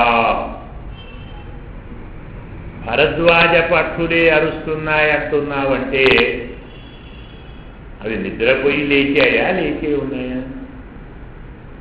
మీరే లేపుంటారు వాటిని. చెట్టజలబడుతుంది మీ గోలలో, నామ సంకీర్తనంలో, ఉత్సాహంలో, ఆటల్లో పాటల్లో అవి పడుకుంటాయా? అది ఏమి గుర్తు కాదు. పిచ్చి పిల్ల అంటున్నారు. ఎందుకు పిచ్చి పిల్ల? పరమాత్మ యొక్క దివ్యమైన అనంతమైనటువంటి కళ్యాణ గుణాలను అనుభవించాలంటే మాతో కలిసి అనుభవించాలి. కానీ ఒక్కదాన్ని అనుభవిస్తున్నాం అనుకుంటే పిచ్చే. మరి ఇదేం పిచ్చే? దేవుడి పిచ్చి కదా. మనం అంటాం వాడికి సినిమా పిచ్చండి, వాడికి డబ్బు పిచ్చండి అంటాం కదా. ఈ అమ్మాయికి దేవుడి పిచ్చాడు, ఇంకోటే లేదు. పిచ్చి పిల్ల. ఇది పొగడితే నిజంగా ఆలోచించండి. తెల్లవారుజామున లేచి అభ్యంజన స్నానం చేసుకొని కొత్త వస్త్రాలు కట్టుకొని చక్కగా అలంకరించుకొని సిగ దువ్వుకొని ముడుచుకొని పూలు పెట్టుకొని పెరుగు చిలుకుతున్నారు. వారి కేశపాశంలోని పుష్పమాలల సుగంధము అంతా వెదజల్లబడుతూ ఉంది. వారి కంఠంలో ఉన్నటువంటి హారముల కలిసి చేసేటువంటి ధ్వని వినపడుతున్నది. పెరుగు చిరుగుతుంటే కవ్వం పెరుగు కుండా ఉంటుంది కదా, తాడు, ఆ ధ్వని వినపడుతున్నది. అది కూడా వినలేదా? పెరుగు ఎప్పుడు చేస్తారా? అర్ధరాత్రి తెల్లారాలి కదా. పెరుగు చిరికే చప్పుడు వినబడితే తెల్లారినట్టు గుర్తు కాదా? అయ్యో మీరంతా పిచ్చివాళ్ళమ్మా, అవన్నీ పాత రోజులు. కృష్ణ పరమాత్మ రాకముందు తెల్లవారుజామున పెరుగు చిరికేవాళ్ళం. ఆయన వచ్చిన తర్వాత తెల్లవారు చిరికారు. మనం చెప్పుకున్నాం కదా, ఎన్ని పాలో అంత పెరుగు, ఎంత పెరుగో అంత వెన్న, ఎంత వెన్నో అంత నెయ్యి. మరి అంత పెరుగు చిలికాలంటే తెల్లవారుజామున సరిపోతుందా? తెల్లారు చూపుతూనే ఉంటారు. అది గుర్తుకాదు బొమ్మ. అది కూడా వినరాలేదా? ఇవన్నీ ఎందుకమ్మా? పరమాత్మే మన కోసం శ్రీకృష్ణ రూపాన్ని దాల్చి మనకు అడ్డుగా ఉన్నటువంటి కేసి అనేటువంటి రాక్షసుణ్ణి సంహరించాడు. అది విని కూడా నీవు పడుకొనే ఉంటావా, లేవవా? భావాన్ని చెప్పుకున్నాం. నిన్ననేమో కేవలం పక్షులు అన్నారు, ఈరోజేమో భరద్వాజ పక్షులు అంటున్నారు. అన్ని పక్షుల కంటే భరద్వాజ పక్షులలో ఒక వైశిష్ట్యం, చమత్కారం ఉంది. ఏమిటది? తెల్లవారితే వాటికి కళ్ళు కనపడబడ్డాయి, తెల్లవారులే కనపడతాయి. దగ్గర ఉన్న దాన్ని చూడలేవు, దూరంగా ఉన్న వాటిని చూస్తాయి. అంటే తెల్లవారగానే ఆహారానికి పోతాయి. శబ్దాన్ని బట్టు మనదాన్ని బట్టు ఆహారాన్ని తీసుకుంటాయి. తన ఎదురుగా ఉన్న తన బంధువులను, తన భార్యను, తన పిల్లలను చూడలేవు కదా. కాబట్టి తెల్లవారులు హాయిగా కబుర్లు చెప్పుకుంటూ కాలక్షేపం చేస్తాయి. ఇక తెల్లవారబోతున్నది, మళ్ళీ మనం ఇప్పట్లో చూడలేము, కలుసుకోలేము, మళ్ళీ సాయంకాలం అయితేనే కలుసుకోవాలి. సాయంకాలం దాకా జ్ఞాపకం ఉండేలా ఇప్పుడే మాట్లాడుకుందామని తెల్లవారుదామని మాట్లాడుకుంటాయట. భరద్వాజ పట్టులకు ఆ స్వభావం ఉంది కాబట్టి అవన్నీ మాట్లాడుతున్నాయంటే తెల్లవారబోతున్నట్టు గుర్తే కదా, అయినా గుర్తుపట్టవా? ఇది మామూలు అర్థం.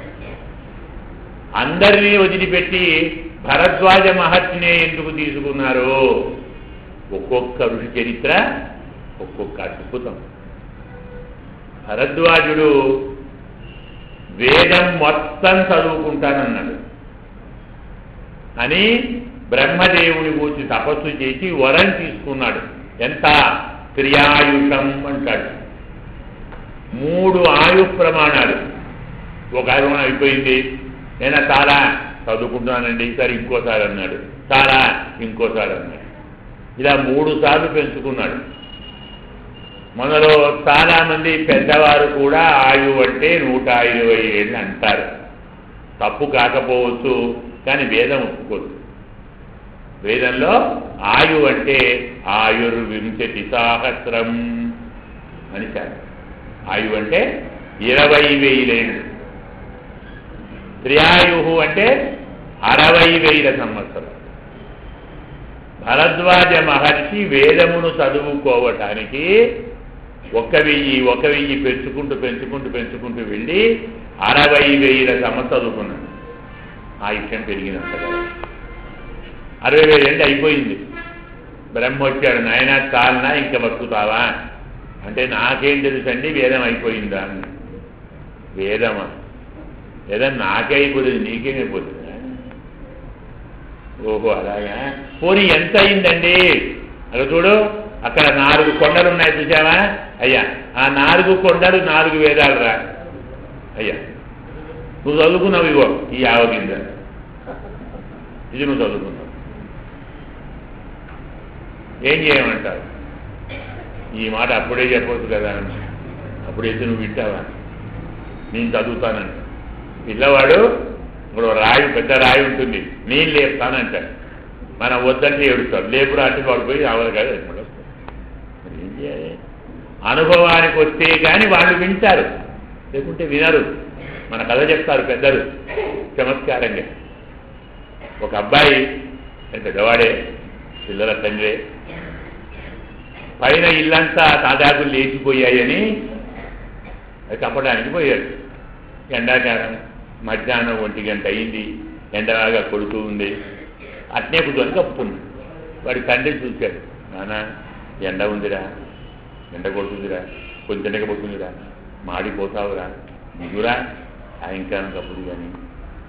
వస్తున్న నాన్నగారు వస్తున్నాను అట్నే కూర్చుంటున్నాడు. వీళ్ళు రోగం కుదిరించాలి అని వానికో అబ్బాయి ఉన్నాడు, పిల్లవాడు. అమాంతం వాడిని ఎత్తుకొచ్చి అడే నిలబెట్టి, అయ్యో నాన్న మా పిల్లగాడు తీసుకో, ఉన్నాడు ఎత్తుకొనే ఉంటానులే, కానీ ఎండ నాన్న మరి నిన్ను చూడాలి కదరా, నేను ఇక్కడే ఉంటానులే, వెంబడి దిగొచ్చు. ఏమైందిరా? పిల్లగాడు. వాడు నీకు పిల్లగాడు, నువ్వు కాదా? అవునా కదా?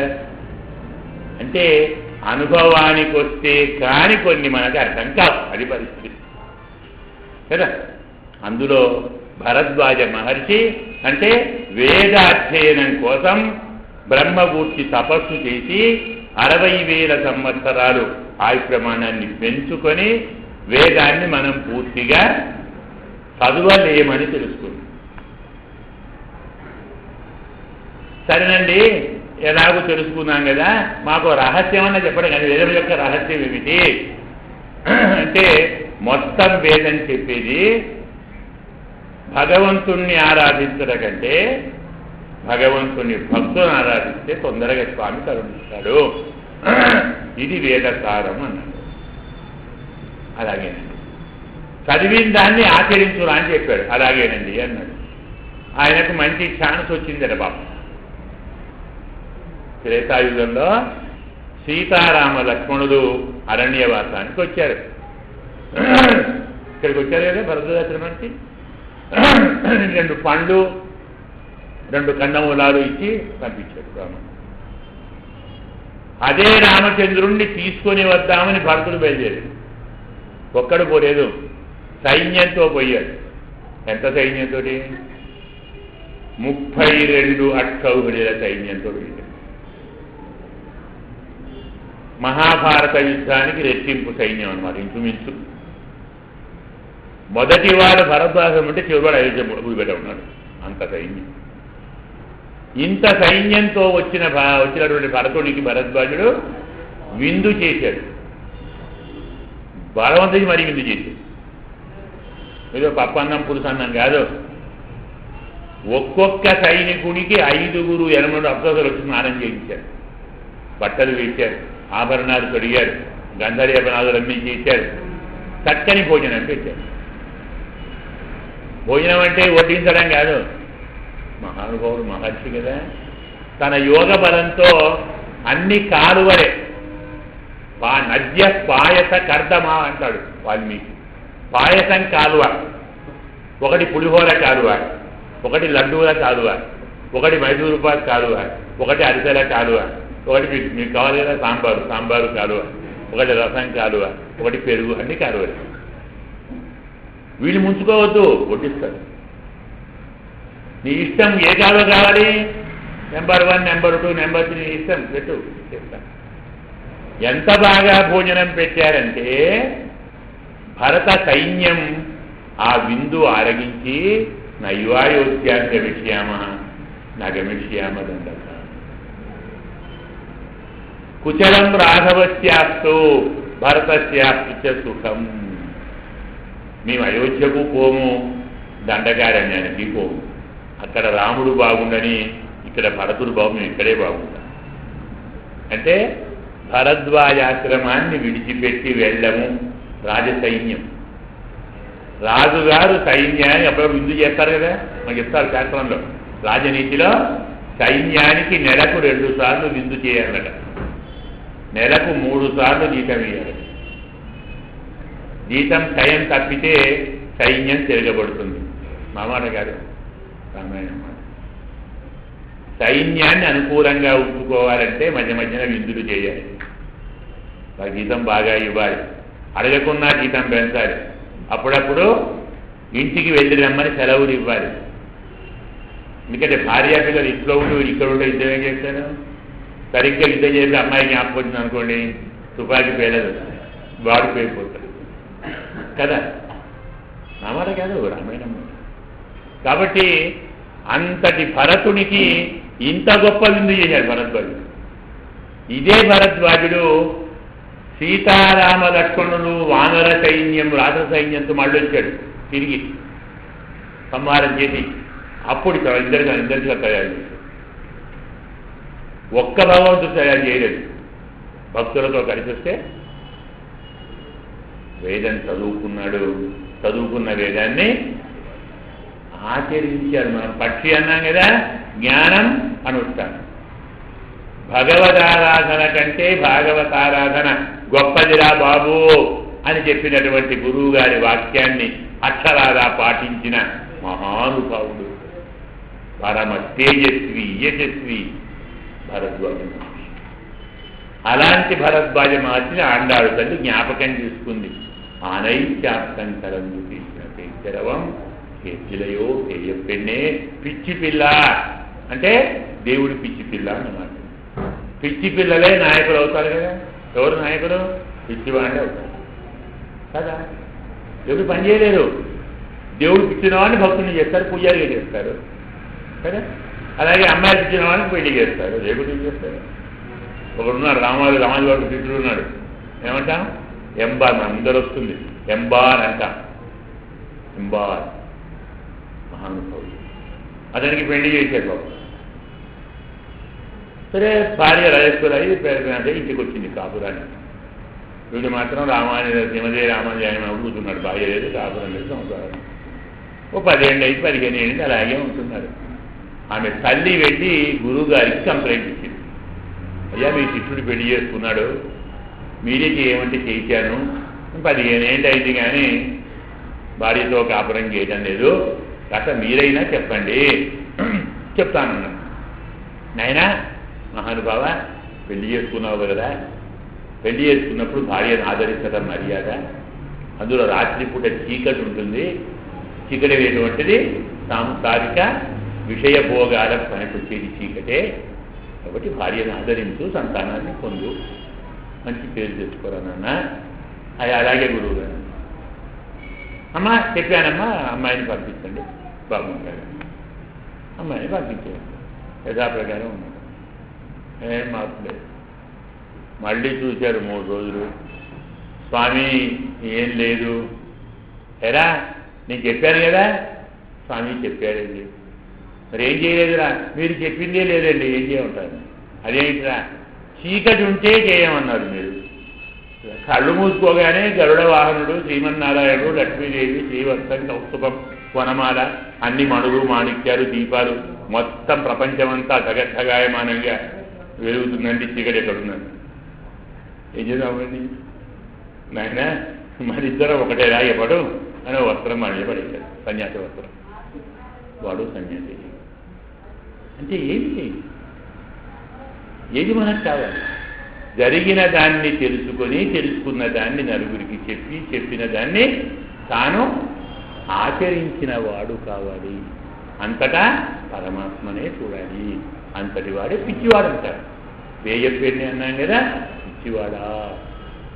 ఇప్పుడు గోపికలు పెరుగు చిరుగుతున్నారు తమ ఇళ్లలో తెల్లవారుజామున.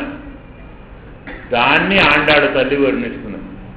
ఆండాడు తల్లే కాదు, భాగవతంలో వ్యాసుడు కూడా వర్ణించాడు. ఉద్గాయతీనాం అరవిందలోచనం. ఒక మాట, పరమాత్మ నామాన్ని సంకీర్తనం చేస్తూ దర్శనశ్చ తన్మంథన రూప ధ్వని, పెరుగు తిరిగేటువంటి చప్పుడు సకల లోకముల యొక్క మంగళాలను నటింపజేసింది అని.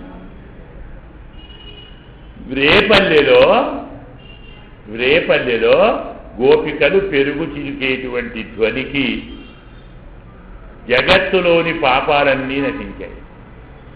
ఇదేం పాట అంటే, వారు ఉత్తగా పెరుగు చిలకలేదు, అభ్యంగన స్నానం చేసి మరి తలంటి ప్రతిరోజు అభ్యంగన స్నానం, కొత్త వస్త్రాలు కట్టుకోవాలి, చక్కగా అలంకరించుకోవాలి, అన్ని ఆభరణాలు పెట్టుకోవాలి, చేతుల నిండా గాజులు పెట్టుకోవాలి, మెళ్ళో నగలు పెట్టుకోవాలి, కాళ్లకు అందలే అంటగా నూపురాలు అవి పెట్టుకోవాలి, సిగ తురుముకొని చక్కని పూలు పెట్టుకోవాలి.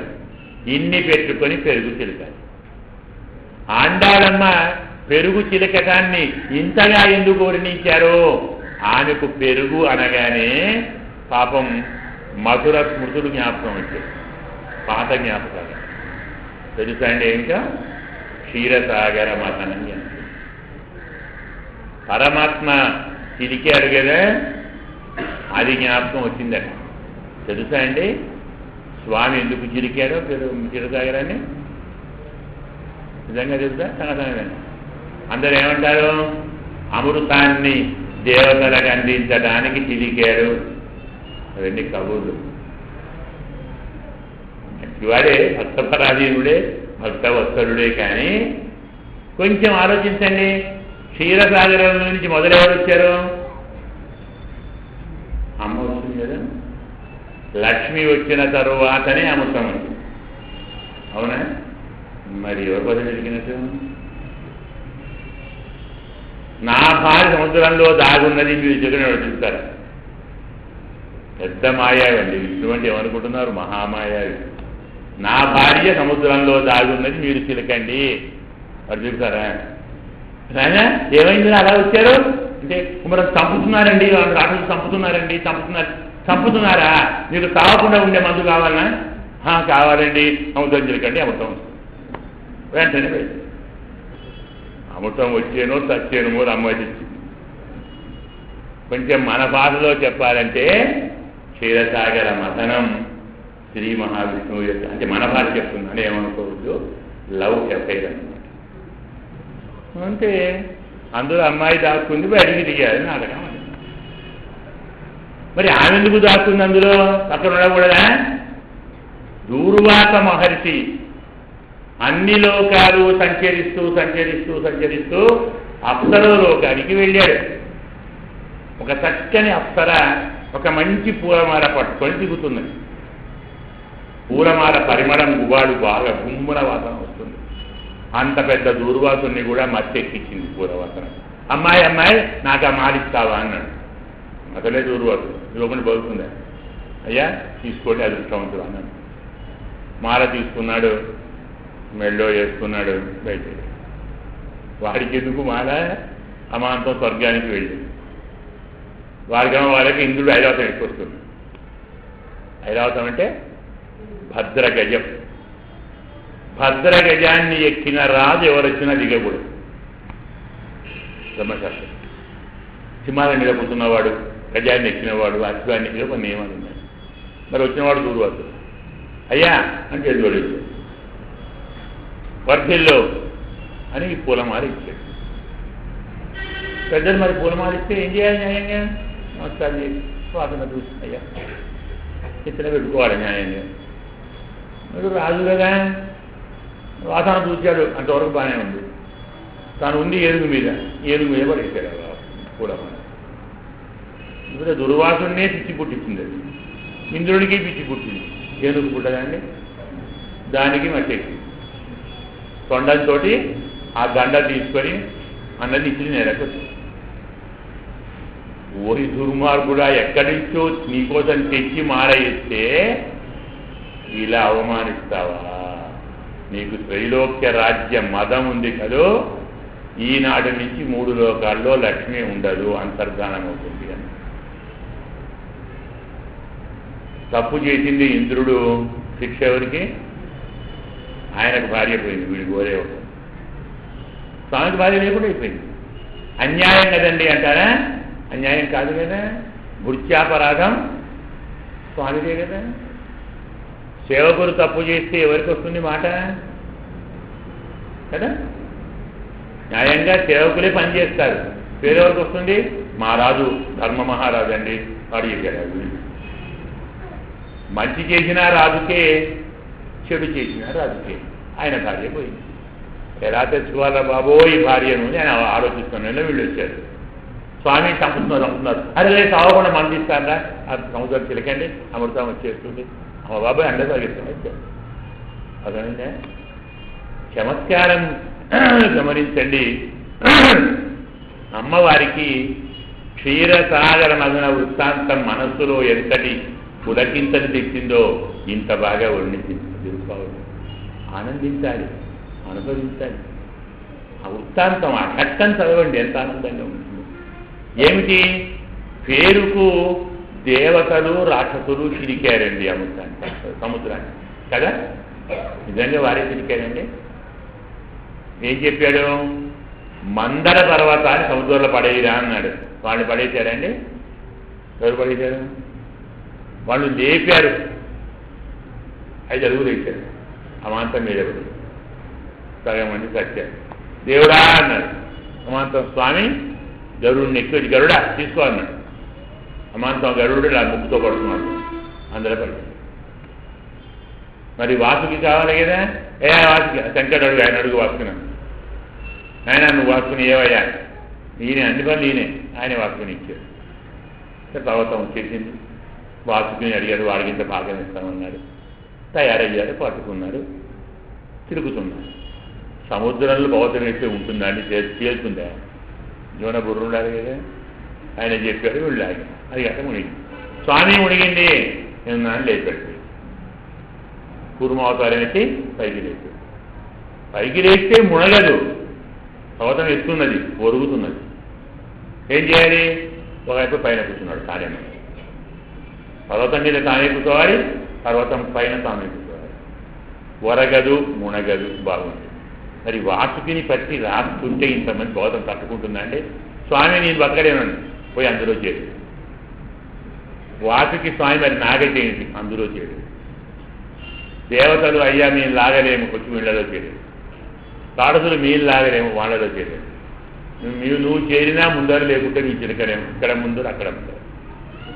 పర్వతం కింద తాను, పర్వతం పైన తాను, పర్వతంలో తాను, వాసుకిలో తాను, దేవతలలో తాను, రాక్షసులలో తాను, దేవతల ముందర తాను, తాటతుల ముందర తన మొత్తం ఎన్నండి? అష్టమూర్తి. అంటే బుద్ధియ పరమాత్మకు పేరు అష్టమూర్తి అని. 8 మూర్తులండి కనపడ్డాయా? కింద, మధ్యన, పైన. పాములో, దేవతల్లో, రాక్షసుల్లో, వారి ముందర వీరు. ఎందుకని ఇన్ని రూపాలు చేసి చిలికారు. సరే, ఇన్ని రూపాలు చేసి చిలికితే ఏమైంది? మొదలు విషయం పుట్టింది. అయ్యా స్వామి అన్ని వాడున్నాడు వాడు పక్కన వాడిని కూడా ఏంటి పాపం, అందరం కలిసి చేసుకుంటాం కదా, ఆయనకి ఇవ్వండి. సరే స్వామి శంకర నువ్వే దైవం, విషయం ఏదో ఆయన తాగాడు వేరుతో. శంకరుడు విషం తాగితే ఒక చమత్కారమైన కవి హాస్యానికో మాట అన్నాడు. విమర్శ కాదు, నింద అసలు కాదు. కవిత్వాన్ని కవిత్వంగా ఆనందించండి, వేరే భావంతో కాదు. పీతాంబరం వీజదౌ తనూజాం భస్మాంబరం తం గరళం సముద్ర. ఒక కవి అంటాడు, పట్టు వస్త్రం కట్టుకున్న విష్ణువును చూసి బిడ్డనిచ్చాడు, బూడిద పూసుకున్న శంకరుని చూసి విషమిచ్చాడు. కేవలం చమత్కారం, నింద కాదు. ఏమైనా విషయం తాగి అనుకున్నాను అదే. తరువాత ఏం జరిగింది? స్వామి చిలుకుతున్నాడు.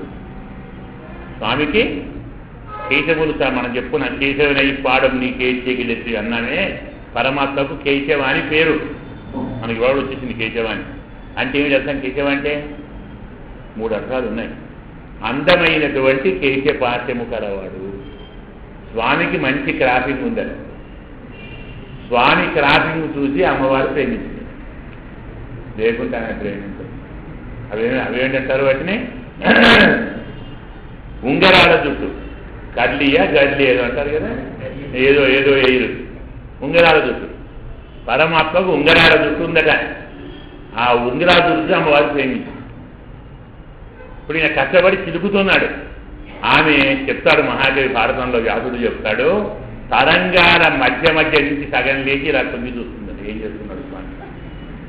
చూస్తుంటే కష్టపడి తిరుగుతున్నాడు, చెమటలు కారుతున్నాయి, ఎంటికలన్నీ ముందర పడ్డాయి, చిక్కు పడుతున్నాయి, అటు ఇటు ఊపుతున్నాడు, కవరుస్తున్నాడు. చేతులు 4 సరిపోలేదు, ఇంకేం చేస్తాడు పాపం?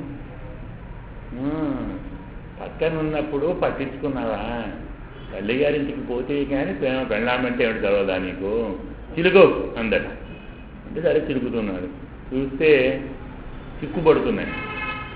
మళ్ళీ తర్వాత చిక్కు తీసే డ్యూటీ ఎవరిది? నాయన ఉండి వస్తున్నా, ఎందుకు అవసరపడతావు?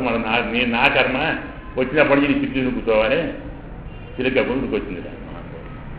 పరమాత్మ యొక్క కేశ సౌందర్యం చెడిపోతుందన్న తొందరతో పైకి లేచి వచ్చిన తల్లిని అమ్మవారిని పెరియాడి వారే స్తోత్రం చేస్తారు.